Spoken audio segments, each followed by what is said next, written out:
সনাতনী হিন্দু ধর্মের মানুষদের 12 মাসে 13 পার্বণ। প্রত্যেক মাসেই কোনো না কোনো পূজা পার্বণ লেগেই থাকে।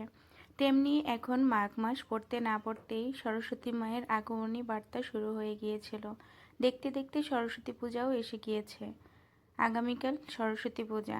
তো সরস্বতী পূজার জন্য এখানে আমরা কয়েকজনে দাদাদের বাড়িতে এসেছি, শ্রী রঞ্জিত কুমার সরকার দাদাদের বাসায়।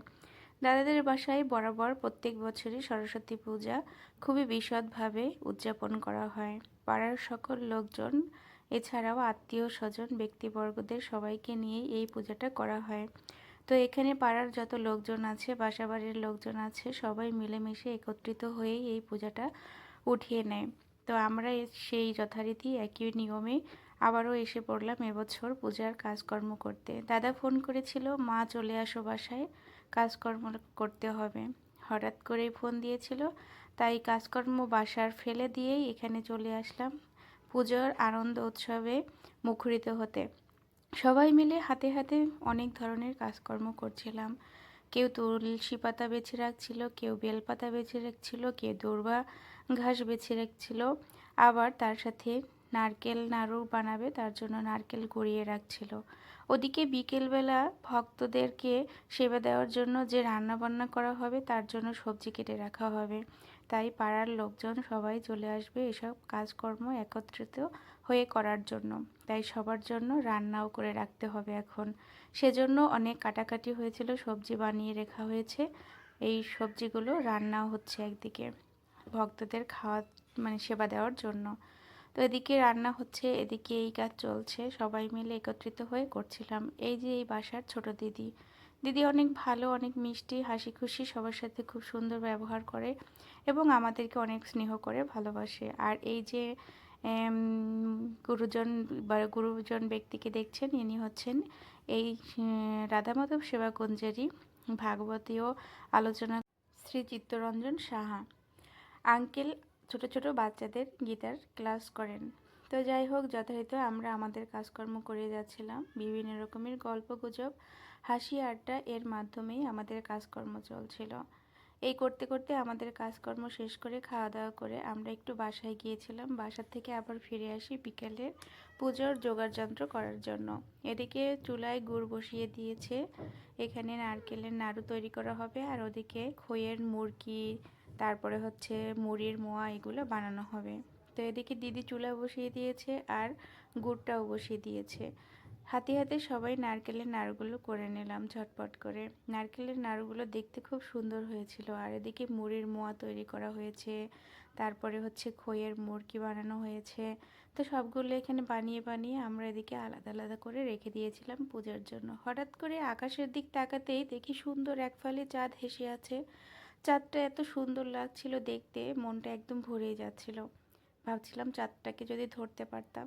আসলে চাঁদকে কি কখনো মানুষ ধরতে পারে? কখনোই সেটা সম্ভব না। আমার পক্ষেও সম্ভব হয়নি। তারপরও যাই হোক, দেখলাম, ভালো লাগলো, এটুকু উপভোগ করলাম। বাইরের দিকে তাকিয়ে দেখি একটা ফ্যাক্টরিতে সুন্দর টিপটিপে আলোবাতি সব জ্বলছে। সন্ধ্যার পরপরই ওরা এরকম আলোগুলো সব জ্বালিয়ে দেয়। দেখতে বেশ ভালোই লাগে, মনে হয় দীপযাত্রা জ্বালছে। এদিকে আমি নিচে চলে আসলাম, ছাদের উপরে রান্না করা হচ্ছিল। আর এটা হচ্ছে চতুর্থ তলায় একটা বড় হল রুমের মতো। এই রুমেই সকল ধরনের অনুষ্ঠান আয়োজন করা হয়। তো এখানে সকল পাড়ার লোকজনরা এসেছে, কেউ দিদি, কেউ মাসি, কেউ বৌদি, কেউ বোন, কেউ ছেলে মেয়ের মতো সবাই এসেছে, হাতে হাতে হাত লাগিয়ে কাজ করছে।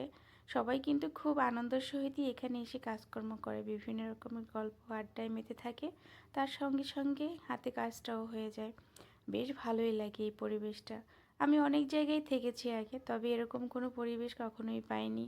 তবে বেশ এই 3 বছর ধরে এরকম একটা পরিবেশে এসে বেশ ভালোই লাগে। নিজেদের ধর্মীয় কালচার, কৃষ্টি, এগুলো কিন্তু বেশ উপভোগ করতে পারছি। আগে এই সুযোগটা ছিল না, তবে এখন বেশ সেগুলো আমরা উপভোগ করতে পারছি আর নিজেদের ধর্মীয় কালচার, রীতিনীতিগুলো মেনেও চলতে পারছি।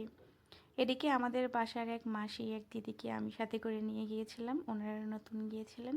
ওনারাও লেগে পড়লেন হাতে হাতে সব কাজকর্মে। আমি উপরে একটু কাজ ছিল, সেটা সেরে এসে এই যে নিচে দাঁড়ালাম, সবার সাথে একটু হাসি ঠাট্টা করলাম, গল্পগুজব করলাম। তারপরে এখানে আমাকে একটা দায়িত্ব দেওয়া হলো কুমড়ো ভেঙে দিতে। বড় বড় কুমড়ো নিয়ে এসেছে বাজার থেকে, এগুলো আগে ফাটিয়ে নিতে হবে। তবে একটা কুমড়ো ফাটাতে কিন্তু বেশ গায়ে শক্তি দরকার। আমি তো একটা কুমড়ো ফাটাতে শুরু করে দিলাম, কিন্তু কোনোভাবেই ফাটাতে পারছিলাম না। তারপরে এমন একটা বাড়ি মারলাম, শেষ পর্যন্ত ফেটেই গেল, কিন্তু পুরোটা দুভাগ করতে পারলাম না।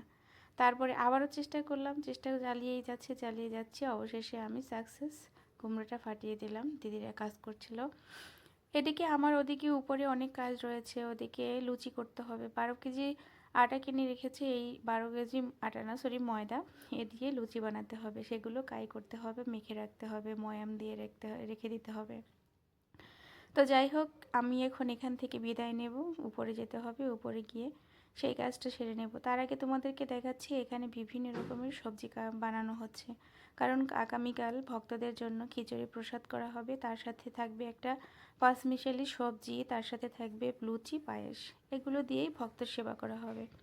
তো তার জন্যই এখানে নানান ধরনের সবজি কাটা হচ্ছে। এদিকে সূর্যর মা এসে সামনে দাঁড়ালো, দিদিকেও একটু ক্যামেরা বন্দি করে নিলাম।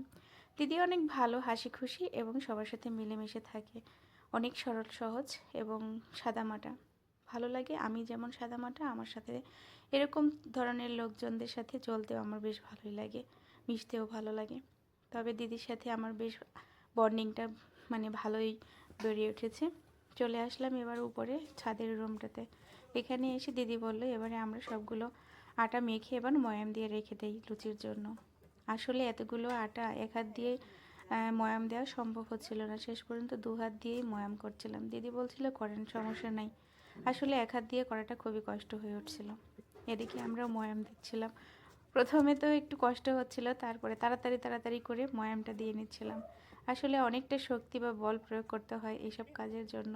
তবে আমরা হাসাহাসি করছিলাম, মজা করছিলাম, আনন্দের ছলে কিন্তু কাজগুলো বেশ ভালোই হয়ে যাচ্ছিল, তেমন একটা কষ্ট হচ্ছিল না। গল্প গুজব, হাসি আড্ডা, এর মাধ্যমেই চলছিল আমাদের এই কাজকর্ম। এবারে দিদিও, কিন্তু এটা হচ্ছে আমাদের এই বাসার মেজদি। মেজদি অনেক ভালো রান্না করে এবং এই সকল রান্না বান্নার আয়োজন কিন্তু উনিই করবেন। ওনার দ্বারাই এই সব কিছুর আয়োজন হচ্ছে বা রান্না করা হচ্ছে। আমরা থাকবো হেল্পার হিসেবে, যতটুকু পারি সম্ভব ততটুকুই সাহায্য করব। এদিকে রান্নার জায়গাটাতে আসলাম, একটু ঝাড়ু করে নিচ্ছি। এখানে অন্য কাজকর্ম করেছিল, তার জন্য একটু ময়লা হয়ে গিয়েছে। আমি দিদিকে বললাম, দিদি আমি ঝাড়ুটা দিয়ে দিচ্ছি। তো এই জায়গাটাতে ঝাড়ু করে এখানেই কিন্তু রান্না এবার বসিয়ে দেওয়া হবে। এখানে রান্নাবান্নার চুলা বসানো হবে। অবশ্য সব রান্নাবান্না গ্যাসেই হচ্ছে, কাঠের কোনো রান্না হচ্ছে না, কারণ কাঠে রান্না করলে পাতিলগুলো কালো হয়ে যায়, আর ওই কালি মানে ধোয়া মাজার জন্য কোনো লোক পাওয়া যায় না শেষে। তারপরে যারা কাজগুলো করে তাদের খুবই কষ্ট হয়। নিচের দিকে চলে আসলাম ওই সমস্ত কাজকর্ম করে। এবার যারা এই সবজি টবজি বানিয়েছে তাদেরকে এবার সেবা দেওয়ার জন্য চলে আসলাম নিচে। সব ভক্তরা বসে গিয়েছে সেবা নেওয়ার জন্য, তাদেরকে সেবা দিচ্ছিলাম। এখানে যত লোক এসেছে তারা সবাই সেবা নেবে, কেউ থাকবে, কেউ বাসায় চলে যাবে। যতটুকু কাজ আছে বাকি তারা সবাই থেকে করে যাবে। হয়তোবা আমাকেও আজকে সারা রাতটা এখানেই থেকে যেতে হবে, কিছুই করার নাই, কারণ পুজো আমাদের সবাইকে মিলেই এই কাজকর্মগুলো করতে হবে। তাই আজকে হয়তোবা সারাটা রাতই এখানে থাকবো। তবে আমার মনে হয় রাতটা ভালোই কাটবে, কারণ সবাই মিলে গল্পগুজব করলে সময়টা ভালোই কেটে যাবে। আর এদিকে কমিটির যারা সদস্য ছিল সবাই মিলে একটা মিটিং করছিল, সবাই অনেক আলোচনা করছিল অনেক বিষয় নিয়ে, পুজো আশ্রা নিয়ে। তো যাই হোক বন্ধুরা, আজকের ভিডিওটি তোমাদের কেমন লাগলো অবশ্যই কমেন্ট করে জানিও। নতুন নতুন ভিডিও পেতে পেজটি ফলো দিয়ে সাথে থেকো, পাশে থেকো। সবাই ভালো থেকে সুস্থ থেকো। ভিডিওর পরবর্তী অংশ পরবর্তী